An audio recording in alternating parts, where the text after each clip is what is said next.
मुख्यालय में प्रधानमंत्री मोदी ने संबोधन दिया और कहा कि महिला बिल का कई दशकों से इंतजार था। सरकार ने महिलाओं के हित में कई फैसले किए हैं। 9 साल में महिलाओं से जुड़ी बंदिशों को हमने तोड़ा। मजबूत सरकार बनाकर जनता ने फिलहाल ताकत दी। देखिए, आज से पहले आपने तस्वीरें देखी थी जब प्रधानमंत्री मोदी बीजेपी कार्यालय पहुंचे और उसके बाद वहां पर तमाम महिला कार्यकर्ता मौजूद थे। उनका भव्य स्वागत यहां पर किया गया और उसके बाद प्रधानमंत्री मोदी ने पैर छूकर आशीर्वाद लिया और कहा कि आत्मविश्वास आज महिलाओं का आसमान पर है। तमाम बड़ी बातें कहते हुए प्रधानमंत्री मोदी नजर आए थे। कहा कि आज हर नारी का आत्मविश्वास आसमान पर है और देखिए इसी को लेकर अब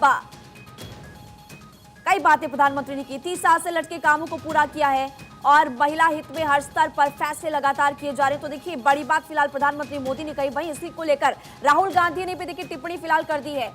इस वक्त गैस का पैनल हमारे साथ मौजूद है। अमित तिवारी जी हमारे साथ नेता बीजेपी जुड़े हुए हैं और कांग्रेस पार्टी से हमारे साथ कुलदीप यादव जी जुड़े हुए हैं और ये भी आपको बता दें कि हमारे साथ प्रवक्ता भी जुड़े हुए हैं श्याम सुंदर शरण जी। आप सभी का बहुत बहुत स्वागत। भारत 24 पर राजनीतिक विश्लेषक भी हमारे साथ फिलहाल जुड़े हुए हैं अनिल गर्ग जी। सबसे पहले अमित तिवारी जी मैं आपके पास आना चाहूंगी। एक तो भव्य तस्वीरें आज सामने आई जब प्रधानमंत्री मोदी ने महिलाओं के पैर छूकर आशीर्वाद लिया और कहा कि आत्मविश्वास आज महिलाओं का आसमान पर है। लेकिन राहुल गांधी कह रहे हैं कि ध्यान भटकाने की कोशिश की जा रही है, जातीय जनगणना से ध्यान भटकाने की कोशिश कर रहे हैं। विपक्ष जब भी मुद्दा उठाने की कोशिश करता है इस तरह की बातें निकलकर सामने आ जाती है। नहीं, देखिए महिमा जी, राहुल गांधी क्या, उनकी समझ क्या है कि देश को कौन चलाता है। उनको लगता है कि देश को कर्मचारी चलाते हैं, लेकिन देश को सरकार चलाती है। सरकार के जो मंत्री रहते हैं वो चलाते हैं। पता नहीं वो किस बातों को लेकर जनता के बीच जा रहे हैं। देखिए, हमारा वुमेन लेड डेवलपमेंट का इतिहास रहा है। पिछला अगर आप 9 साल का कार्यकाल देखें तो उसमें हमने जो बैंक अकाउंट्स खोले उसमें 70% बैंक अकाउंट जो है वो महिलाओं का है। हमने शौचालय दिया, 11 करोड़ घरों में हमने शौचालय दिया। एक शौचालय ना होने का घर में क्या मुश्किल होती है, हमारी बहन को, हमारी बेटी को, हमारी माँ को पता होता है। हमने जो फ्री एलपीजी के माध्यम से पहले घरों में गैस का एक चेंबर बना रहता था खाना बनाने के समय में, हमने फ्री एलपीजी के माध्यम से उनको एक सम्मानजनक जीवन दिया। हमने देश में ओबीसी कितने, आदिवासी कितने हैं ये तो जातीय जनगणना से पता चल पाएगा, जो कि सरकार करवा नहीं रही है। नहीं महिमा जी, देखिए जातीय जनगणना की ऐसी कोई बात नहीं है। अगर ओबीसी की हम बात करें तो हमारी सरकार में जो सांसद हैं वो कम से कम 29% हैं और जो केंद्रीय मंत्री हैं वो 29 हैं, जो कि 37% काउंट होते हैं। उसके बाद जो एमएलए हैं वो 27% हैं और एमएलसी 40% है। तो ओबीसी के लिए हमने जो काम किए हैं वो जनता के बीच में है। और जो ये जनगणना की ये ध्यान भटकाने की बात होती है, कुलदीप यादव जी, वो जनता के बीच में, लेकिन कांग्रेस पार्टी को समझ नहीं आ रहा है। ये इनकी तरफ से फिलहाल बात कही जा रही है। इसके अलावा मेरा भी आपसे सवाल है कि पहले तो विपक्ष की तरफ से मांग की गई कि महिला आरक्षण बिल लाया जाए। अब जब वो ला दिया गया तो उसके बाद भी आप सवाल खड़े करें, ऐसा क्यों? देखिए, कांग्रेस पार्टी को समझाने की जरूरत नहीं, जनता को समझने की जरूरत है और जनता को समझाने की जरूरत है।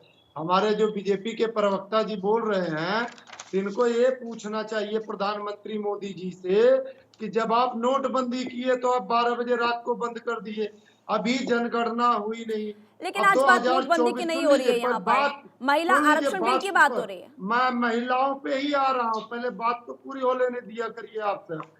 तो आप मुद्दे से मत भटकिए ना, जो मुद्दा ऑलरेडी आप उस पर बात कीजिए। आप कहाँ की बात कहाँ पर ले जा रहे हैं? मैं वही बता रहा हूँ ना, जहाँ से चालू किए वहीं मैं चालू कर रहा हूँ। इनको बताना चाहता हूँ, समझाना चाहता हूँ, जनता भी समझे। महिला आरक्षण बिल सदन में पेश करने का काम किए, उसे लागू कर देते ना। उसे लागू करना चाहिए था प्रधानमंत्री मोदी जी को। ये जो है कंफर्म करके बताए कि 2026 में होगा, 2025 में करेंगे या 2029 में करेंगे, ये पहले कंफर्म करें। ये सिर्फ वोट बैंक वो तो कंफर्म कर ही दिया गया है, जुमला है, ये लागू होगा है और इसे माननीय राहुल गांधी जी ने साफ कर दिया है कि प्रधानमंत्री महिमा जी देखिए किस तरीके से इसे भटकाने की कोशिश की जा रही है। राहुल गांधी कह रहे हैं कि 2010 के सेंसस पे इसको लागू किया जाए। एक पुराने डेटा पे आप चाहते हैं कि सुनना तो मान्यवर, आप बात ही तर्कसंगत नहीं कर रहे हैं, बातें तो कम से कम तर्कसंगत कीजिए। अमित तिवारी जी, अभी एक सेकंड के लिए शांत हो जाइए। कुलदीप जी, आप फटाफट से जो मैंने आपसे सवाल पूछा आप उसका जवाब दीजिए और ये बताइए आप कि पहले आपने महिला आरक्षण बिल को लेकर मांग की, जब वो बिल आ गया तो उसके बावजूद भी आप सवाल खड़े कर रहे हैं और कह रहे हैं कि जातीय जनगणना से ध्यान भटकाने की कोशिश सरकार कर रही है। इस पर फटाफट से आपका रिएक्शन दीजिए। कांग्रेस समर्थन करना चाहती है और कर रही है। कांग्रेस ये चाहती है कि जो बिल लाए हैं इसे तत्काल लागू करे। अभी हमारे प्रवक्ता महोदय जो बिल लाए हैं वो तत्काल लागू कीजिए, मांग फिलहाल अब कांग्रेस पार्टी कर रही है। श्याम सुंदर जी भी इस वक्त हमारे साथ जुड़े हुए हैं, आप इसको लेकर क्या कहेंगे, आपका रिएक्शन? देखिए, ये जो पूरा मसला है, दरअसल ये जो लोग आज रुदाली गैंग है, देश में एक रुदाली गैंग है जिसको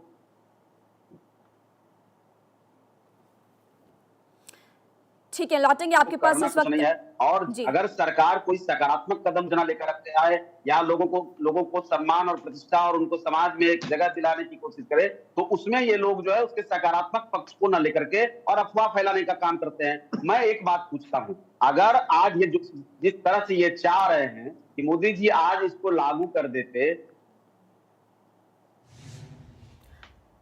ठीक है, लौटेंगे आपके पास इस वक्त अनिल जी भी हमारे साथ फिलहाल जुड़े हुए हैं। अनिल जी, मैं आपका रुख करना चाहूंगी, जो फैसला सरकार की तरफ से लिया गया ऐतिहासिक फैसला बताया जा रहा है और हमने देखा है कि जब भी फैसला सरकार कुछ भी करती है तो विपक्ष उसको लेकर के कई सवाल खड़े करता है। विपक्ष का काम है ही सवाल खड़े करना। अगर विपक्ष सरकार की हर बात का समर्थन कर दे तो फिर वो विपक्ष ही क्यों कहलाएगा। हमारे है ना, प्रतिपक्ष को विपक्ष कह दिया गया, ये एक तरह टेक्निकल काम है। प्रतिपक्ष होता है, विपक्ष नहीं होता, लेकिन हम विपक्षी बोलते हैं तो लगता है उसका काम भी है सरकार का विरोध करना। प्रतिपक्ष होता है कि सरकार नहीं है, सरकार के सामने खड़ा हुआ दूसरा दल है और जो सरकार की बात की विवेचना करेगा और उसके आधार पर फैसला करेगा कि समर्थन करना कि विरोध करना। लेकिन विपक्ष होने के कारण ये लगातार विपक्षी हो गए, एक बात। दूसरी बात, उनकी मुख्य जो मुद्दा है वो है कि ओबीसी को रिजर्वेशन क्यों, ये एक बड़ी बात उन्होंने पूरे बहस में भी बताई और आज भी ये बात बोल रहे। लेकिन मैं पूछना चाहता हूँ, मौजूदा दौर में जब SC ST को वहां रिजर्वेशन है अपनी संसद में, क्या ओबीसी को रिजर्वेशन है क्या? आज तो किसी ने पुरुषों को रिजर्वेशन नहीं दिया। यहाँ तो महिलाओं की बात चल रही है। महिलाओं को पहली बार एक बड़ी भागीदारी कानून के द्वारा संसद में और विधानसभा में देने जा रहे हैं, आप उसका विरोध कर रहे हैं। आप पुरुषों को तो जिसमें रिजर्वेशन नहीं मिला, आप उसको महिलाओं को सीधा दिलाने के नाम पर उनका बाकी का काम भी रोकना चाहते हैं क्या? देखिए, ये देश को धर्म और जाति से बाहर आने की जरूरत है, लेकिन हमारे कुछ दल अपने राजनीतिक लाभ के लिए, वोट बैंक के लिए लगातार इसको वापस धर्म और राजनीति में खींच रहे हैं। आप ये देखिए, 2 लोगों ने विरोध किया है, सिर्फ 2 सांसदों ने लोकसभा में। कौन थे वो? वो थे वो मुस्लिम सांसद जो MIM के नाम पार्टी के हैं और वो लोग धर्म के नाम पे विरोध कर रहे हैं कि इसमें हमारे यहाँ रिजर्वेशन नहीं है। ये हिंदुस्तान ही इकलौता देश है जहां हर आदमी अपने आप को पिछड़ा घोषित करना चाहता है और नीचे तबके का घोषित करना चाहता है, आगे बढ़ने की बात नहीं करता। क्यों? क्योंकि उसको रिजर्वेशन का लॉलीपॉप चाहिए और ये लॉलीपॉप वो जनता के बीच लेके जाना चाहता है। जब ओबीसी का रिजर्वेशन आज तक विधानसभा में, पार्लियामेंट में कहीं है ही नहीं, तो आप इस बिना पे इस विधेयक का विरोध कैसे कर सकते हैं? पहली बात। दूसरी बात, अगर आपने करना तो इसमें सार्थक बहस करिए। बिल्कुल, आप सही कह रहे हैं कि अगर बहस करनी तो सार्थक बहस कीजिए, लेकिन इस पूरे मुद्दे को लेकर राजनीति बिल्कुल भी नहीं होनी चाहिए। आप सभी के पास मैं लौटूंगी। इस वक्त आपको बता दें कि प्रधानमंत्री ने आज जो संबोधन दिया है उसमें क्या बड़ी बातें प्रधानमंत्री मोदी की तरफ से आज कही गई, आप सुन लीजिए। ये भी अपने आप में एक रिकॉर्ड है कि इस कानून को सदन में इतना व्यापक समर्थन मिला। नए संसद भवन में पक्ष विपक्ष की सीमाओं से ऊपर उठकर करीब करीब सबने इसके पक्ष में वोट दिया। मैं इसके लिए सभी राजनीतिक दलों का और सभी सांसद साथियों का भी अभिनंदन करता हूं। और देखिए, इसी बीच आपको इस वक्त की बड़ी खबर बता दें, उदयनिधि और ए राजा को नोटिस जारी हो चुका है। सनातन विवाद पर सुप्रीम कोर्ट से नोटिस जारी हुआ है। हेट स्पीच पर लंबित केस के साथ सुनवाई सुप्रीम कोर्ट की तरफ से। देखिए, अब आपको बता दें कि उदयनिधि की मुश्किलें यहां पर बढ़ती हुई नजर आएगी, क्योंकि सनातन का उदयनिधि पर सनातन का आरोप है, जो टिप्पणी उन्होंने की थी। आपको जानकारी दे दें कि उदयनिधि स्टालिन ने कोरोना डेंगू से कंपैरिजन किया था सनातन धर्म को, उसको लेकर के अब लगातार उनकी मुश्किलें बढ़ती हुई फिलहाल नजर आ रही है, क्योंकि जो पूरा मामला है उदयनिधि स्टालिन और ए राजा का, उनको अब नोटिस यहां पर जारी हो चुका है। ये बड़ी खबर के तौर पर फिलहाल हम आपको बता रहे हैं। अब देखना होगा कि इस पूरे मामले को लेकर आने वाले समय में कैसे सियासी सरगर्मियां बढ़ती हुई फिलहाल नजर आएगी, क्योंकि उदयनिधि स्टालिन और ए राजा को फिलहाल नोटिस जारी हो चुका है। सनातन विवाद पर सुप्रीम कोर्ट में पूरा मामला पहुंच चुका है, और ऐसे में आपको यह भी बता दें कि अब इस पूरे मामले को लेकर जल्द ही सुनवाई होने वाली है।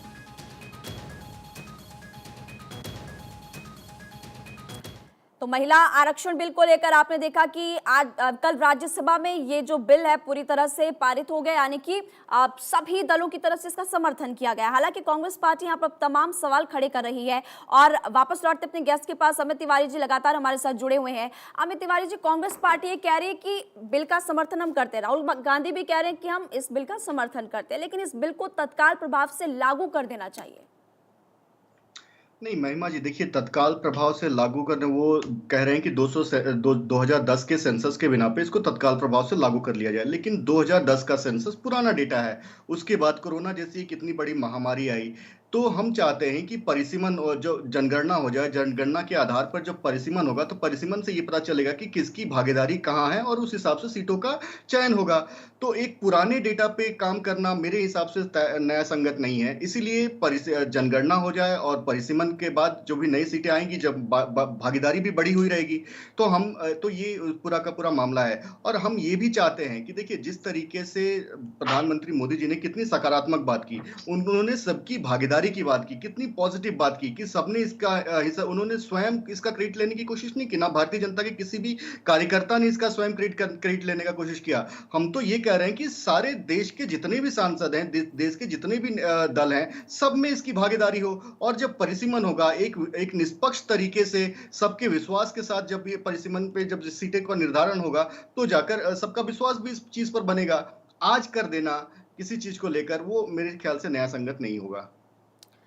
ठीक है, हमारे साथ फिलहाल कांग्रेस पार्टी के नेता भी जुड़े हुए हैं। और क्या किस बात की जल्दी है कुलदीप यादव जी? वही बात है ना कि जनगणना होने दीजिए, परिसीमन होने दीजिए, फिर लागू हो जाएगा। पुराने डेटा के आधार पर ये लागू नहीं हो पाएगा। देखिए, देश जानना चाहता है प्रधानमंत्री मोदी जी से, जब सारी पार्टियां उनका समर्थन कर रही है, जब गणना तो की आवश्यकता ही नहीं है, सब जब समर्थन कर रहे हैं, तो आरक्षण बिल पेश कर देना चाहिए और तत्काल लागू कर देना चाहिए। और रही बात, अभी 9 साल इन्होंने अब बीजेपी की सरकार रही, अभी फिर चुनाव आ रहा है, और चुनाव के समय पे नारी आरक्षण बिल ले आना तो कहीं ना कहीं ये देश के लिए गुमराह का सबसे बड़ा जुमला। तो बिल का नाम भी नहीं पता है। सुन लीजिए, अमित शाह जब नोट 15 लाख की बात आई, तो अमित शाह ने क्या बोला जनता के सामने कि ये तो जुमला था। वो चुनाव के लिए हर पार्टी जुमला देती है, तो कहीं अमित शाह फिर और मोदी जी फिर जनता के सामने किसी स्टेट पे बोल देंगे कि ये तो जुमला था। तो हमें एक कन्फर्म करना है, और देश जानना चाहता है कि ये जुमला है कि आप हकीकत में कब तक इसे कर रहे हैं। ठीक है, ये जुमला है या फिर नहीं, ये देश जानना चाहता है। जी श्याम सुंदर जी।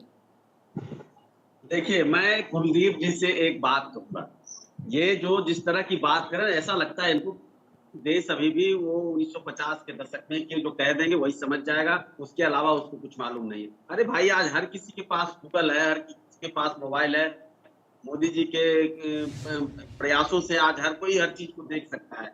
आपसे एक गुजारिश है कि आप श्रीमान राहुल गांधी जी को कहें कि व्हाट्सएप यूनिवर्सिटी से बाहर निकल करके और कुछ अच्छे प्रबुद्ध लोगों के साथ बैठे, और जॉर्ज सोरोस के चक्कर में रहेंगे, और ये जो कुछ वामपंथी कुछ इनको भी नए नए जो मिले हैं, जो देश के टुकड़े कर हजार करने वाले, उनके चक्कर में रहे, इसलिए इनके साथ ऐसा हो रहा है।